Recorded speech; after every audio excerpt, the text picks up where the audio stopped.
The stars stretched endlessly before Admiral Wu as he stood on the observation deck of the UNS Defiance.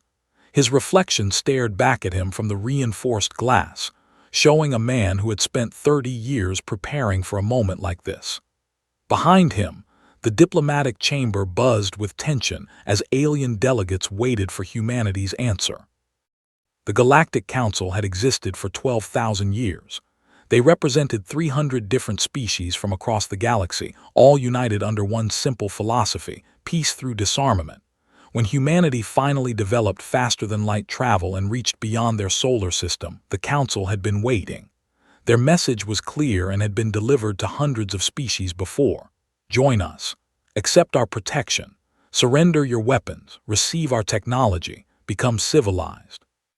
Ambassador stood near the chamber's center, his 4 arms folded in what humanities had identified as a gesture of patience. The diplomat had traveled 3 months to reach Earth, carrying the Council's formal invitation. His scaled skin reflected the soft blue lighting of the ship, and his large eyes showed neither anger nor concern, just certainty. Every species eventually accepted. Why would humans be different? Captain 1 approached Wu quietly, holding a data tablet.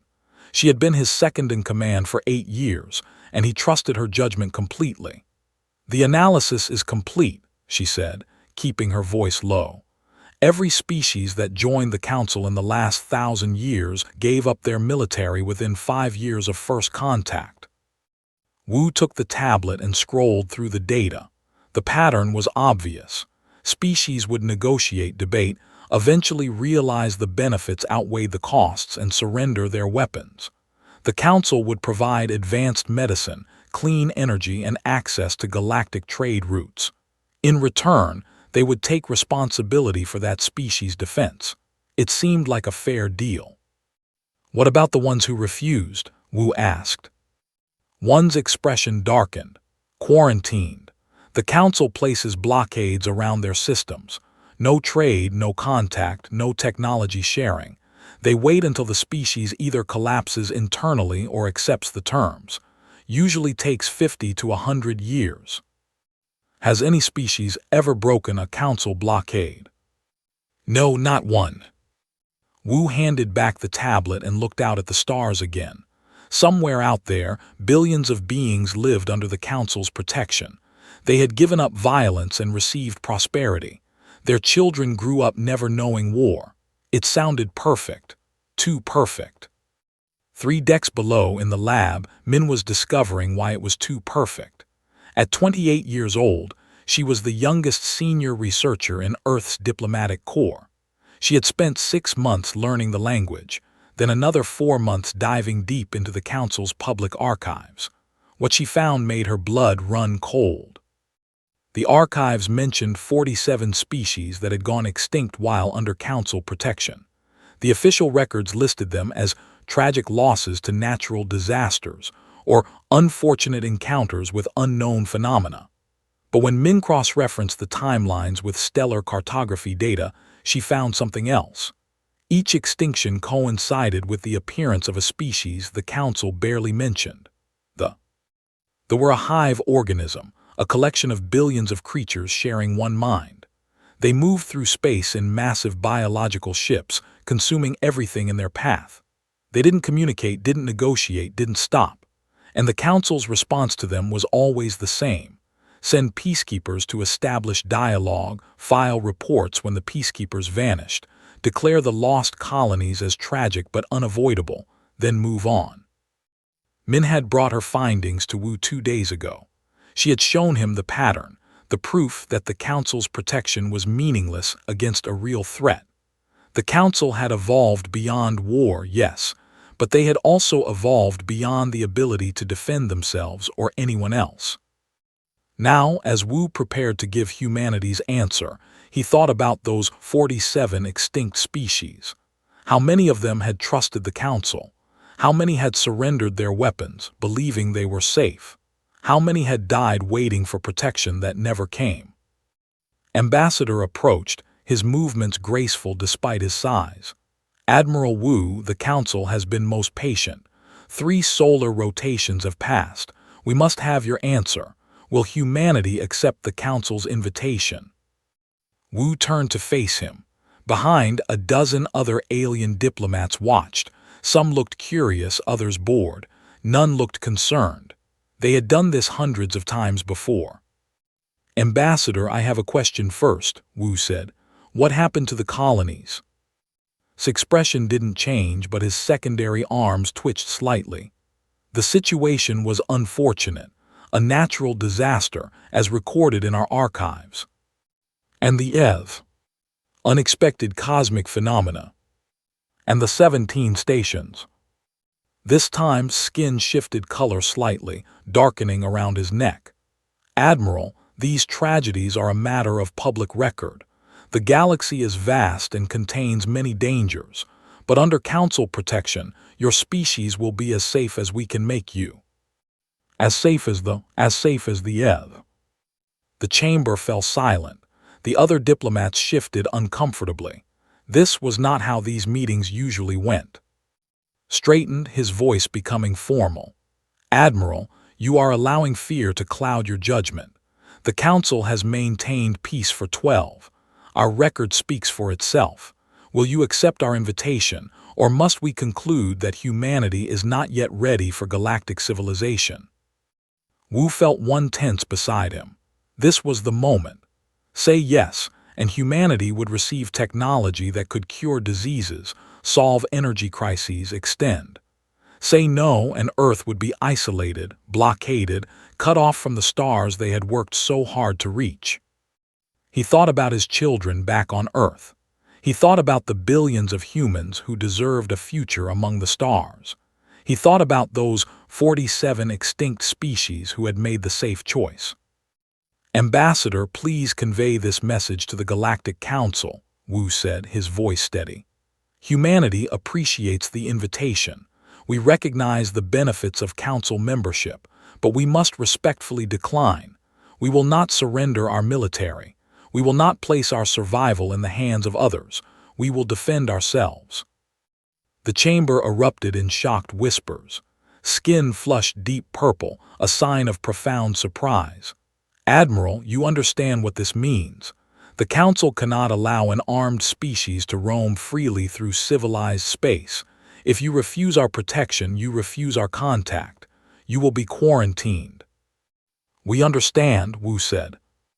"No trade, no technology exchange, no access to Council space."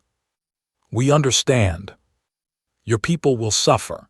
They will blame you for choosing pride over prosperity." Wu met the ambassador's large eyes without flinching.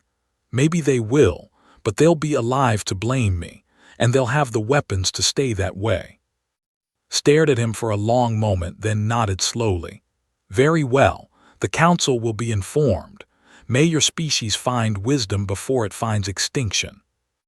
The alien diplomats filed out of the chamber, leaving Wu and one alone. She looked at him with a mixture of concern and respect. "The blockade will be here within a month," she said. "I know. Earth's government might overrule your decision." "They might. Was it worth it?" Wu looked out at the stars again. Somewhere out there they were consuming another colony. Somewhere the Council was debating philosophy while species died. And somewhere humanity's future hung in the balance. "Ask me again in 100 years," he said, "if we're still here to ask." Council fleet arrived exactly 30 days after Ambassador departed. 200 ships materialized at the edge of the solar system, their energy shields shimmering like rainbow bubbles against the darkness of space. They formed a perfect sphere around the sun, with Earth at its center.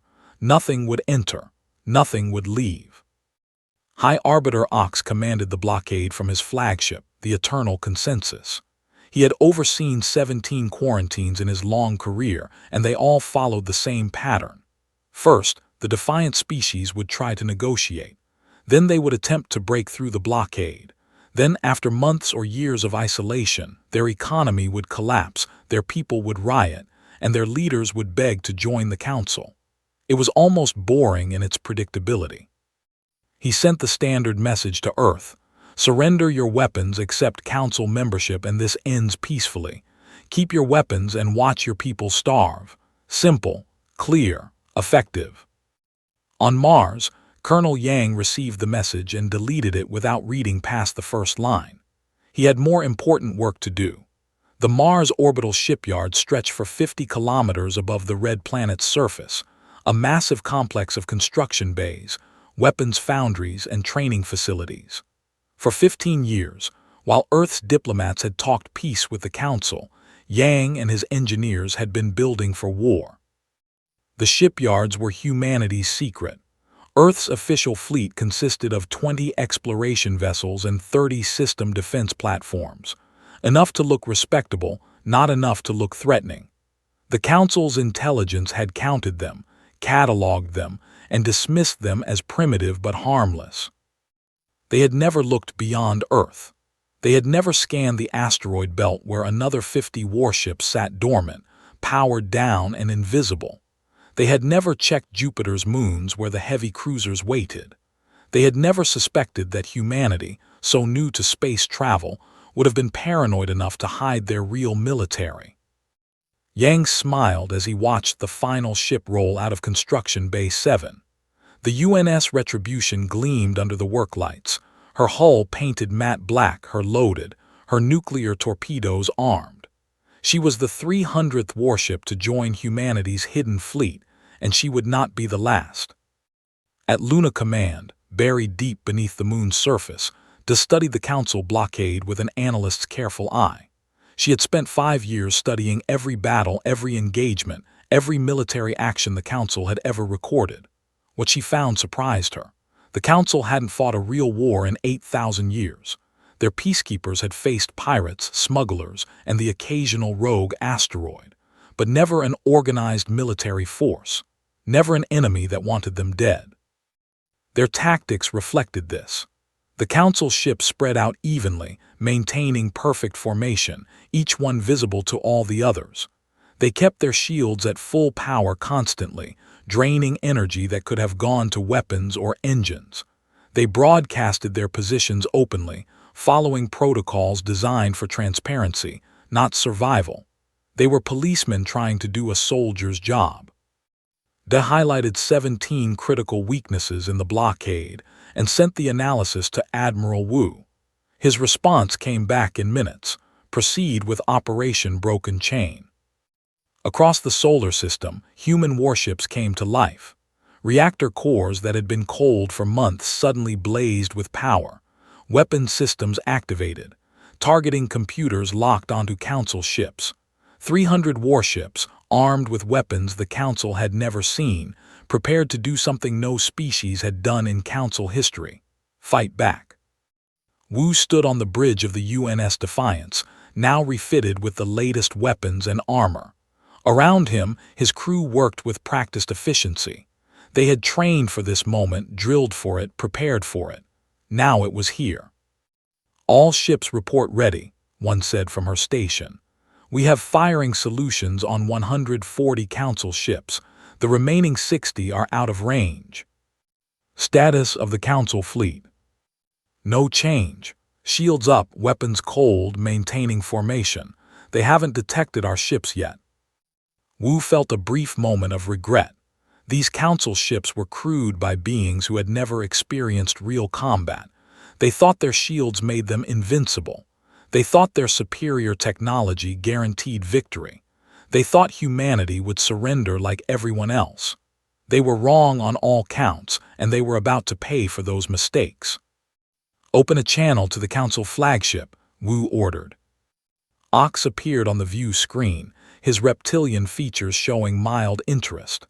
Admiral Wu, have you reconsidered the Council's generous offer? I'm going to give you one chance, Arbiter. Move your fleet out of our system, now. Ox made a sound that the translator interpreted as laughter. Admiral, you have 20 ships, I have 200. Your weapons are primitive. Your shields are weak. You cannot possibly believe you can break this blockade. I'm not asking you to believe anything. I'm telling you to move your fleet. Or what? You will attack us. Do you understand what would happen? The Council would crush you. Your planet would be isolated forever. Your species would die alone in the dark. Wu glanced at one. She nodded once, confirming that all human ships were in position. Arbiter, you've never fought a species that shoots to kill. You've never faced an enemy that studied your weaknesses and planned for your destruction. You've never experienced what humanity has experienced for thousands of years. So let me teach you something about war. Sometimes, the side with fewer ships wins. He closed the channel and turned to his weapons officer. All ships, open fire. Space erupted with violence. 300 fired simultaneously, accelerating tungsten slugs to a fraction of light speed. The Council shields lit up like stars as kinetic energy hammered into them. Nuclear torpedoes followed, each one targeted at a different ship. Plasma cannons added their fury to the assault, superheated streams of matter burning against energy barriers. The Council ships reacted slowly, too slowly. Their shields were designed to handle asteroid impacts and cosmic radiation, not concentrated military assault. Within seconds, 6 shields collapsed completely. The ships behind them, suddenly vulnerable, took direct hits. They didn't explode. Human weapons were calibrated to disable, not destroy. But they went dark, tumbling through space, life support failing, engines offline. Ox watched in horror as his perfect formation disintegrated. His communications officer was screaming reports from across the fleet. Ships disabled, shields failing, casualties mounting. This wasn't possible. Humans were primitives. They couldn't do this. Return fire, he ordered. The Council ships that still could fire activated their weapons. Beams of concentrated energy lanced out, designed to disable ship systems without killing crews. It was the civilized way to fight. It was also completely ineffective against an enemy that had armored their critical systems and created redundant backups for everything. Human ships rolled and weaved, their pilots executing maneuvers the Council's automated systems couldn't predict. They fought like warriors, not like peacekeepers. They used the debris of disabled ships as cover. They coordinated their fire, focusing on one target until its shields failed before moving to the next. They showed no mercy and no hesitation. Within 6 hours, the battle was over.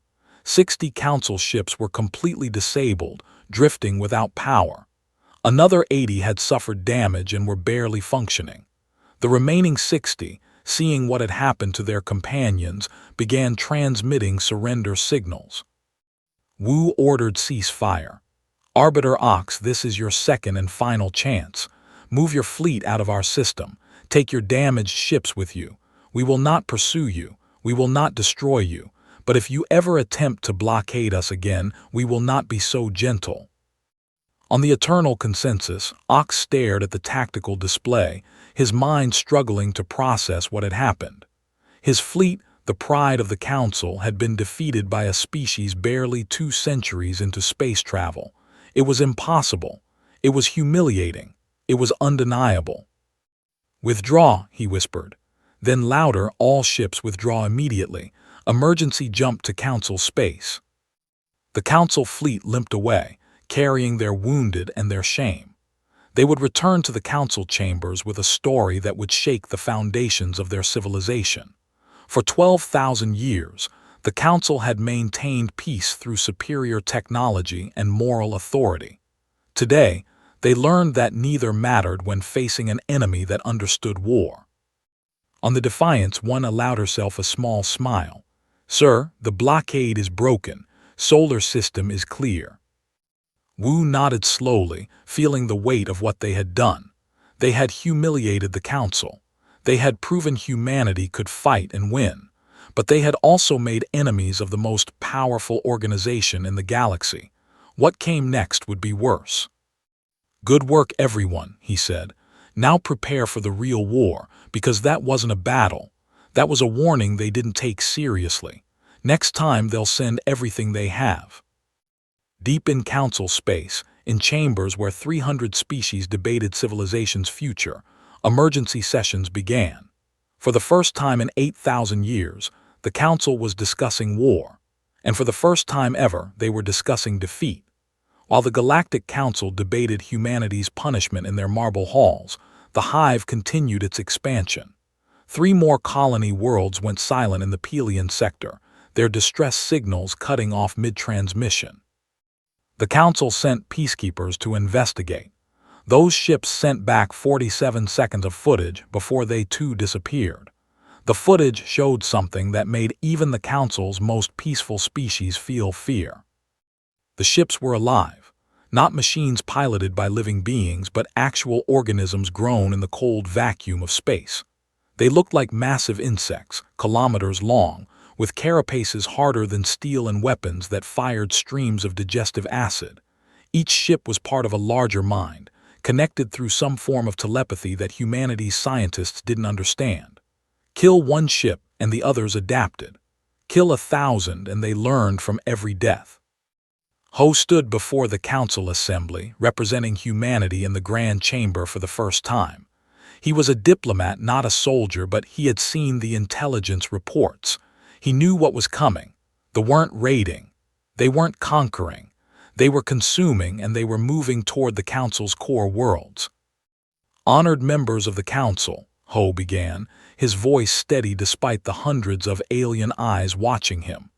Humanity requests permission to deploy military forces to the Pelian sector. We can stop the advance. We can save the remaining colonies, but we need to act now. The Council chamber erupted in debate. Some species called for dialogue with the others insisted that increased shielding and defensive stations would be sufficient. A few called for Ho's immediate removal from the chamber.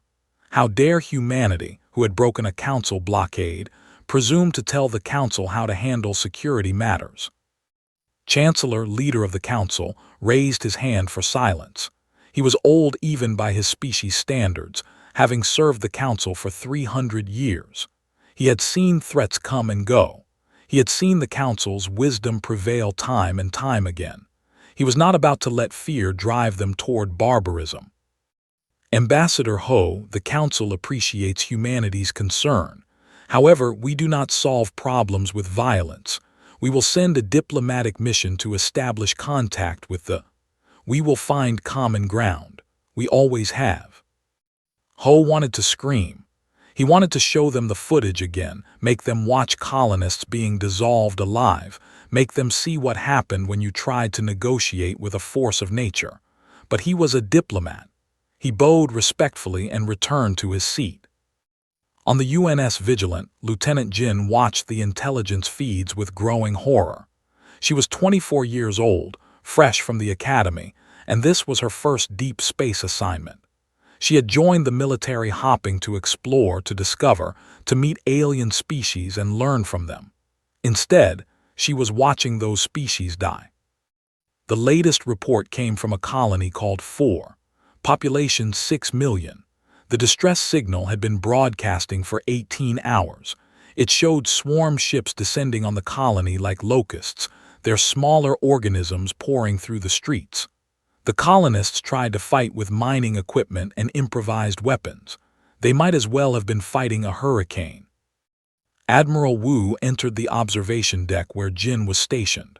He looked tired. The Council had officially declared humanity a rogue state, authorized force to bring them into compliance, and forbidden any Council species from trading with Earth. It was the diplomatic equivalent of a death sentence. And yet, here he was, watching alien colonists die and doing nothing. "Sir, permission to speak freely?" Jin asked. "Granted." "Why are we just watching? We have 3 fleets in range of the Pelian sector. We could be there in 2 days. We could save those people." Wu was silent for a long moment. Then he pulled up a tactical display showing the Council's military deployments. "See those red markers? Those are Council ships positioning themselves between us and Pelian. If we move toward those colonies, the Council will interpret it as an act of war. We'll be fighting both thee and the Council. So we just let 6 million people die because of politics." "Yes, because if we start a war with the Council, billions die, and we lose any chance of convincing them that we're trying to help, not conquer." Jin turned back to the monitor. On the screen, the 4 distress signal continued. She could hear voices in the background, speaking in languages she didn't understand, but the fear was universal.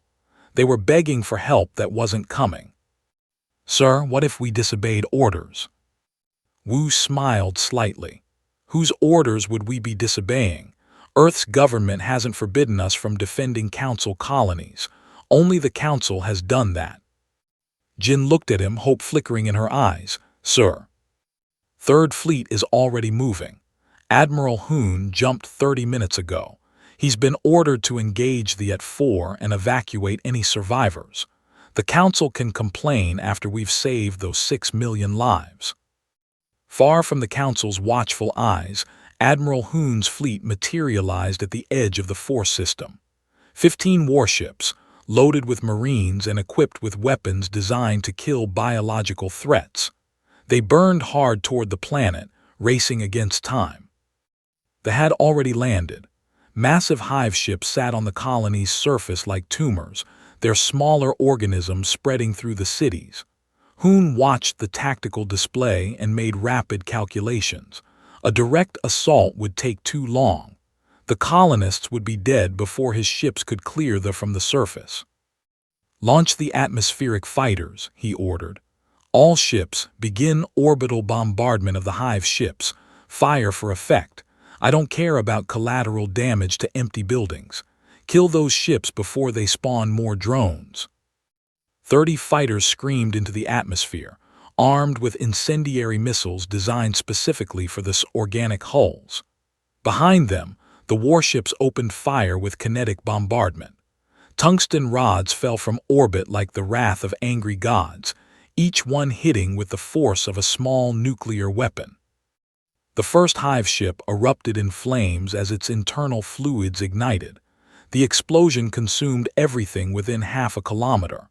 The second hive ship tried to lift off, its organic engine straining against gravity. A fighter pilot named Dong put 3 missiles into its engine ports. The hive ship fell back to the surface and burst apart. On the ground, colonists stared at the sky in shock as human ships rained fire on their attackers. The drones, suddenly cut off from their hive minds, became confused and disorganized. The colonists, seeing their chance, fought back with renewed desperation. Hoon's Marines landed in the colony's central square, their powered armor making them look like walking tanks. They formed defensive positions around the evacuation zones and opened fire on the remaining drones. The drones were fast and deadly, but they died like any organic creature when you shot them enough times. The battle lasted 6 hours. When it was over, 4 hive ships were destroyed, the drones were scattered or dead, and 5.3 million colonists were alive. 700,000 had died before humanity arrived. It was a tragedy. It was also a victory.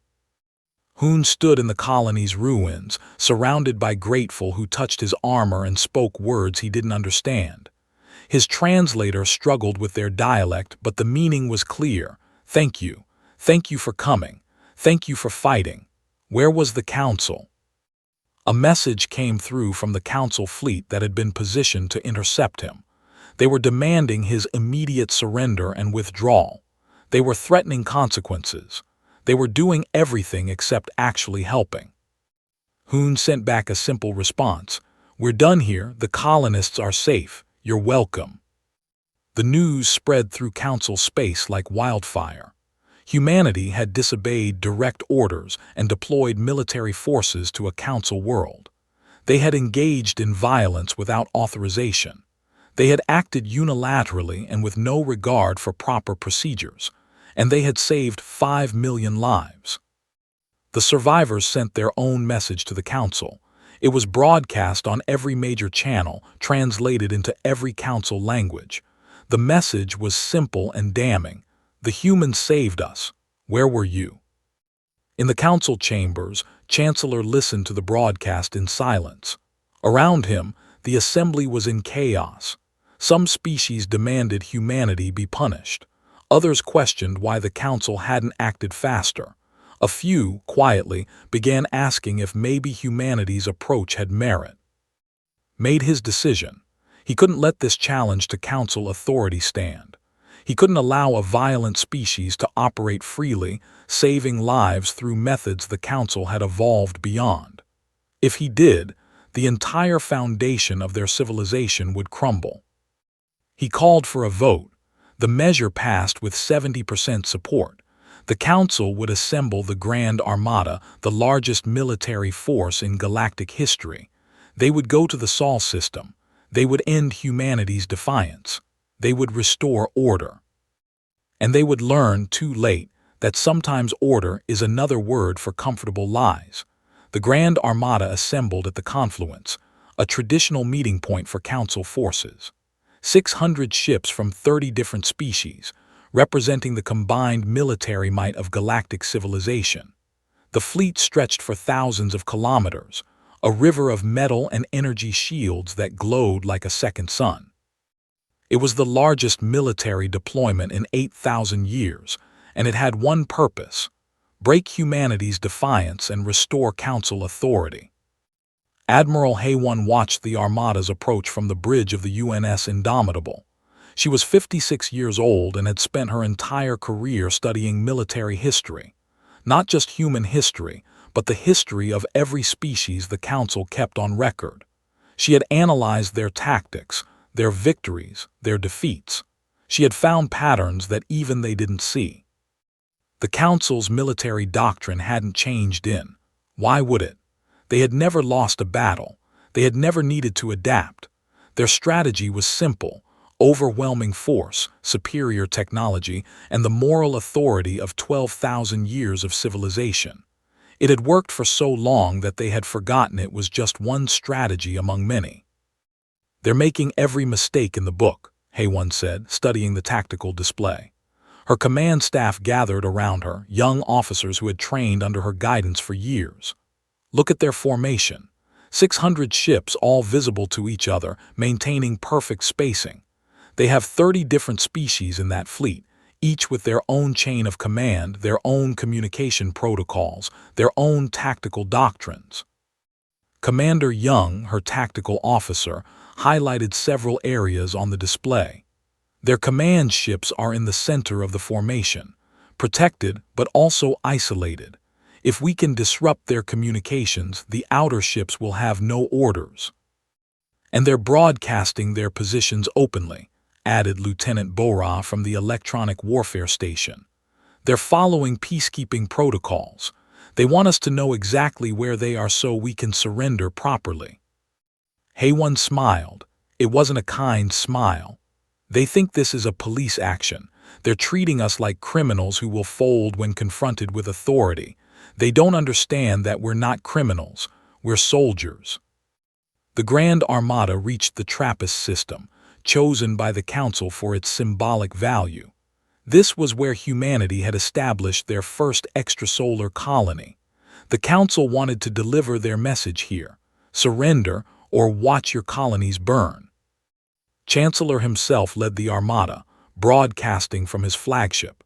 His message was transmitted on all frequencies, in all languages, ensuring humanity couldn't miss it.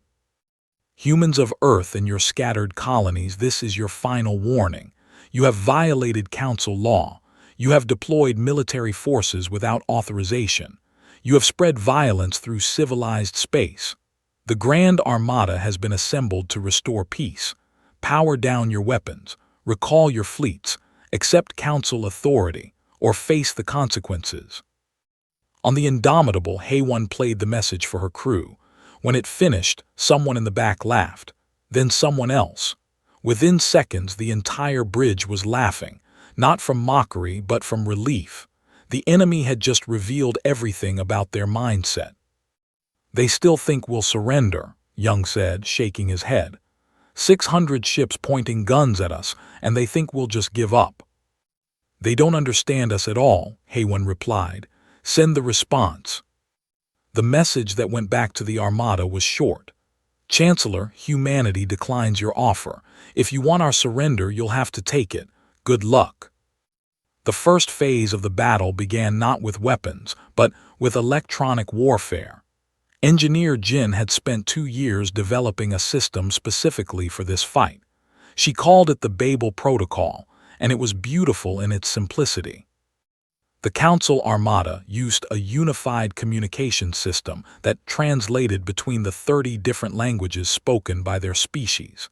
It was an engineering marvel, allowing real-time coordination across vast linguistic barriers. It was also a single point of failure. Jin's Babel protocol didn't just jam the communications. It infiltrated the translation system and fed it corrupted data. Orders from command ships arrived at their destinations subtly altered. Hold position became advance forward. Target human vessels became target nearest vessel.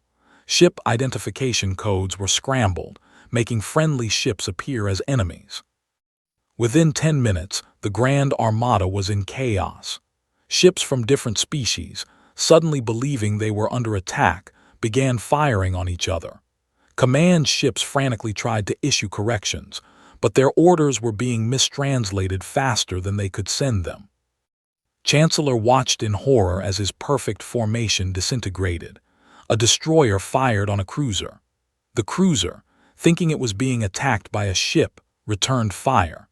3 other ships moved to support the cruiser, and suddenly a quarter of the armada was engaged in a friendly fire incident that no one could stop. "Shut down the communication network," ordered. "Go to local control only." His communications officer hesitated.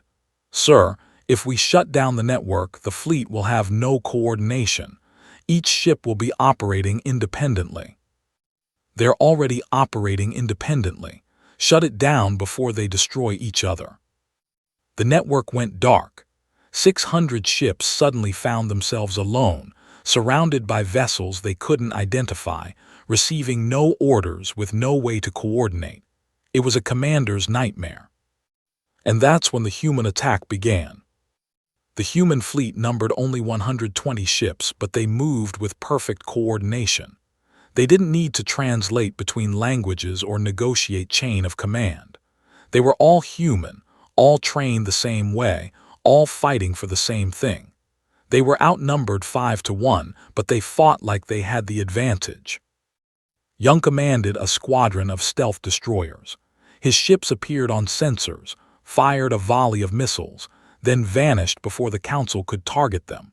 The missiles weren't even aimed at the Council ships themselves. They were aimed at the space between ships, detonating in bursts of electromagnetic interference that scrambled sensors and blinded targeting computers. Bora coordinated the electronic warfare assault from the Indomitable, her fingers flying across her console. Every time a Council ship tried to re-establish communications, she fed it false data. Every time a formation tried to organize, she convinced half of them that the other half were enemies. The Council Armada had superior numbers and technology, but they were fighting blind and confused. Haewon watched the battle unfold with the calm of someone who had planned for exactly this scenario. Target their command ships. Disable, don't destroy. We want them alive to carry the message back. The human fleet focused their fire on the flagships, the massive vessels at the center of the Council formation. These ships had the strongest shields and the heaviest armor, but they weren't designed for actual combat. They were diplomatic vessels pressed into military service. The first command ship took a barrage of kinetic slugs that shattered its shields and disabled its engines. It didn't explode. It just went dark, tumbling through space while its crew scrambled to restore power. The second command ship tried to retreat and collided with one of its own escorts, both ships suffering critical damage. Chancellor on his flagship realized they were losing. Not just losing, but being dismantled by a force a fraction of their size. It was impossible. It was humiliating. It was happening. "All ships, emergency withdrawal," he transmitted on every available channel. "Jump to Council space immediately." But half the fleet couldn't hear the order because their communications were still compromised. A third of the fleet was too damaged to jump. The remaining ships, seeing their flagship retreating, broke formation and scattered like frightened fish. The Battle of Trappist lasted 8 hours. When it ended, 90 Council ships were disabled and drifting. 200 more were damaged and limping away. 300 had jumped to safety. The rest were scattered across local space, lost and confused. The human fleet had suffered 12 casualties. 12 ships damaged, but none destroyed. It was the most one-sided battle in galactic history, and humanity had been outnumbered 5-1. HFY broadcast a message to the retreating armada. Chancellor, take this message back to the Council.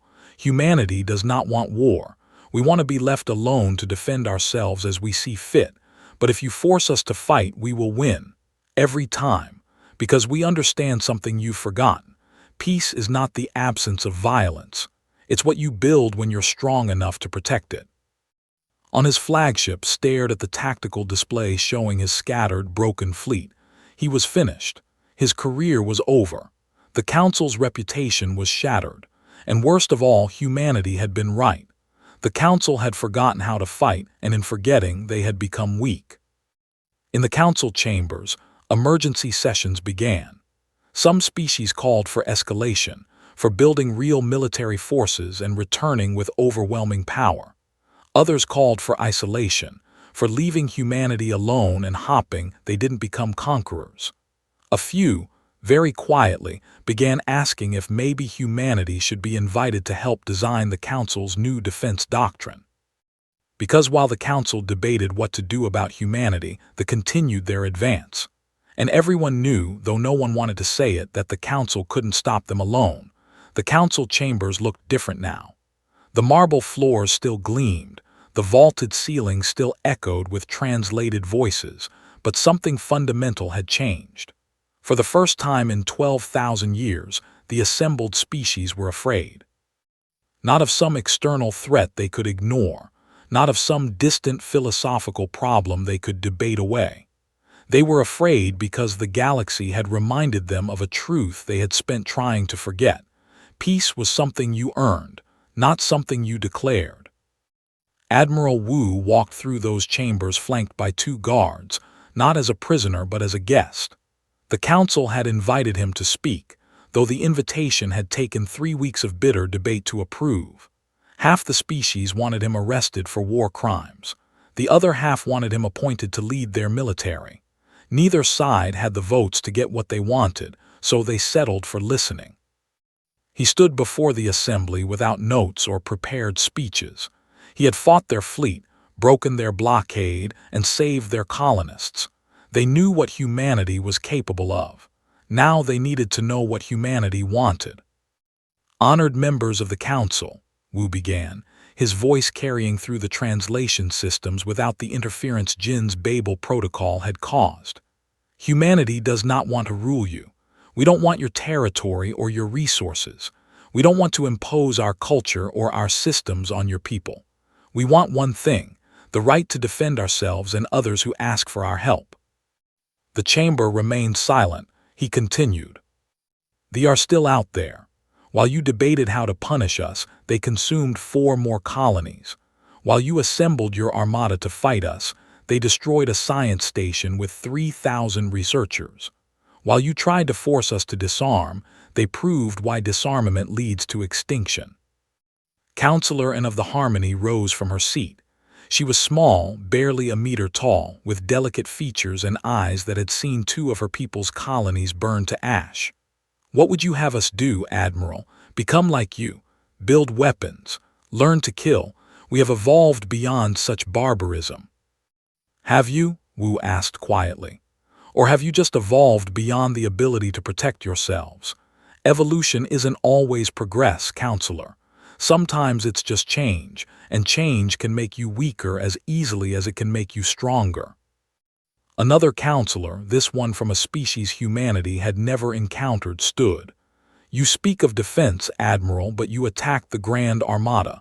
You disabled our ships. How is that defense? You brought 600 warships to our home with the stated intention of forcing us to surrender. If I had wanted to attack you, Counselor, I would have destroyed those ships, not disabled them. I would have killed your crews, not let them retreat. Defense means stopping an attack, not waiting until you're already dying to fight back. Chancellor, diminished but not yet removed from his position, spoke from his seat. "And what do you propose, Admiral? That the Council become a military alliance? That we abandon 12,000 years of peaceful philosophy to embrace your violent ways?" "I propose that you survive," Wu said. "Everything else is negotiable." The debate went on for hours. Some species walked out in protest. Others stayed and argued. A few, led by Counselor N, began drafting a proposal for what they called the Joint Defense Initiative. It would be separate from the Council's traditional structure, voluntary for member species, and commanded jointly by Council and human officers. Most importantly, it would be designed to fight, not to. 20 species signed the proposal in the first week. 30 more joined in the second. By the end of the month, 60 species had committed forces to the new defense fleet, including the who had lost the most to the. Commander Bora found herself in charge of training these new allies, and it was the hardest job of her career. She stood before a classroom of alien officers, each one representing a species that had never trained for actual combat, trying to explain concepts that seemed obvious to her but were alien to them. "Acceptable losses," she said, and watched them recoil at the phrase. "In war, people die. Ships are destroyed. Colonies are damaged. If you go into battle expecting 0 casualties, you will make decisions that get more people killed. You need to understand what losses you can accept to achieve your objective." An officer raised his hand. "Commander, this seems cruel. How can we plan to lose our people?" "You're planning to save as many as possible," Bora replied. "If they attack a colony with 10 million inhabitants and you can save 9 million but lose 1 million and 3 ships, is that acceptable? What about 8 million saved and 2 ships lost? Where's your line? You need to know before the battle, because during the battle you won't have time to figure it out." They struggled with it. Some couldn't accept the concept at all and returned to traditional council service. Others, especially those who had lost people to the, embraced the harsh mathematics of survival. They learned about tactical retreats, about sacrificing position to preserve forces, about choosing when to fight and when to run. They learned things their species had successfully forgotten, and every lesson hurt. They didn't wait for the Joint Defense Initiative to finish training. They pushed deeper into council space, targeting the nebula where several species had established industrial colonies. If the hive took those colonies, they would have the resources to spawn a dozen new hive fleets. The invasion would become unstoppable. Captain Dong commanded the UNS Indomitable now, Haywan having been promoted to oversee the entire human contribution to the defense fleet. His ship led a combined force of 80 vessels. 40 human warships and 40 council ships that had been retrofitted with actual weapons. They jumped into the system and found themselves facing the largest fleet ever recorded. 20 hive ships, each one the size of a small city, orbited the nebula's largest colony. Hundreds of smaller drone ships swarmed around them like insects around a hive. Millions of individual organisms crawled across the colony's surface, consuming everything organic. It was a nightmare made real, and Dong's fleet was outnumbered 20 to 1. "All ships, this is Indomitable Actual," Dong transmitted. "You've all been trained for this. You know your roles. Human ships will focus on the hive ships. Council ships will handle the drone swarms. Remember your training. Remember what we're fighting for. And remember that acceptable losses mean some of us won't make it home. Make those losses count." The battle began with the human ships launching everything they had at the hive ships. Nuclear torpedoes, kinetic bombardment, plasma cannons, experimental weapons that had never been tested in real combat. The hive ship's organic armor was thick, but it could be broken. The first hive ship ruptured after 10 minutes of concentrated fire, its internal fluids boiling into space. The council ships, despite their training, struggled with the drone swarms. The drones were fast and numerous, overwhelming targeting systems designed for single threats, but they learned quickly. A captain named realized the drones had a predictable pattern and adjusted his ship's automated defenses to anticipate it. Within minutes, his ship was cutting through drones like a harvester through grain. Other ships his technique. The battle raged for 6 days. Ships ran out of ammunition and had to be by freighters jumping in and out of the combat zone. Crews worked 20-hour shifts, sleeping at their stations. They threw everything at them, wave after wave of drones, suicidal hive ships trying to ram the larger vessels, biological weapons that melted through hull plating. On the 5th day, Dong's ship took critical damage. A kamikaze drone punched through their shields and embedded itself in the engineering section before exploding. The Indomitable lost main power, life support failing, weapons offline. They were dead in space while the battle raged around them. "Sir, we need to abandon ship," his first officer said. Dong looked at the tactical display. The last hive ship was dying, its core exposed, but it was spawning one final wave of drones as a last desperate attack. Those drones were heading straight for a council colony ship full of refugees from the surface.